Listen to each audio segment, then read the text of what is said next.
এমন একটি কালী মন্দির, যে কালী মন্দিরে কালী মায়ের সাথে পূজিত হয় প্রেতাত্মারা। এখানকার মা প্রচণ্ড জাগ্রত।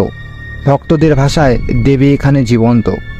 আসানসোল কালীপাহাড়ির বিশ্বগয়া কালীপুরী মন্দির সম্পর্কে শুনলে মনে হবে যেন হ্যারি পটারের দেশে এসেছেন। এতটাই বিস্ময় আর অলৌকিক কাহিনীতে এই মন্দির কানায় কানায় ভরা।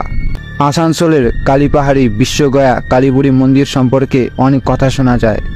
ভক্ত, সেবায়ত, পুরোহিত থেকে আশেপাশের আর 5 জন সাধারণ মানুষ সকলেরই দাবি শুধু দেবীই নন, এই মন্দিরের আশেপাশে ঘোরাফেরা করে আত্মাও থাকে মন্দিরেরই সংলগ্ন প্রেত কুয়োয়।